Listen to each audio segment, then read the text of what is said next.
Waziri Mkuu Benjamin Netanyahu akiwa kwenye eneo lililopigwa kwa makombora huko Dimona ameelezea kwa nini Irani ni maadui wakubwa wa dunia. Katika ziara yake amesema, na mimi nanukuu, ikiwa mtu yeyote alikuwa anahitaji sababu ya kuelewa kwa nini Irani ni adui wa ustaarabu wa hatari kwa dunia nzima, umeipata katika dakika ama masaa 48 yaliyopita. Katika masaa 48 wametuma silaha za kigaidi dhidi ya raia na dhidi ya watoto. Kuna kituo cha watoto hapa, kuna makao ya wazee hapa. Raia, familia wanatumia silaha za kigaidi dhidi ya raia, na mara nyingi hutumia mabomu ya kigaidi ambayo ni marufuku kisheria za kimataifa. Kitu cha pili walichofanya ni kuwashambulia Yerusalemu karibu na mahali pa Kiroho.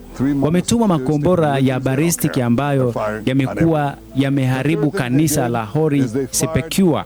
Wametuma makombora katika msikiti na ukuta wa Magharibi. Tatu ni hizi mahali patakatifu kwa dini tatu za monotheistiki. Hawajari, wanapiga kila kitu. Kwa kitu cha tatu walichofanya ni kufunga njia muhimu ya bahari ya mlango wa Hormuz, wakijaribu kuionea dunia kwa shinikizo la mafuta kigaidi. Vitu vingine ambavyo wanafanya ndani ya masaa 48, na wauliza viongozi wa dunia huru, viongozi wa mataifa yenye mstari wa kati, mnangojea nini zaidi?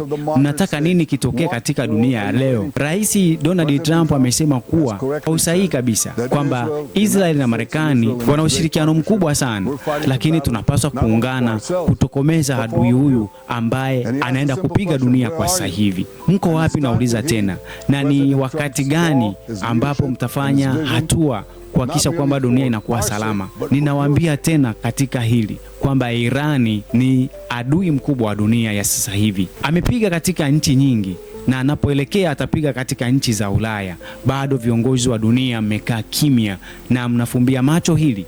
Mnataka kitokee kitu gani? Hayo ameyasema Waziri Mkuu wa Israeli Benjamin Netanyahu wakati alipokuwa anatembelea katika mji ambao umepigwa makombora, mji wa Dimona. Hii ni CF Media.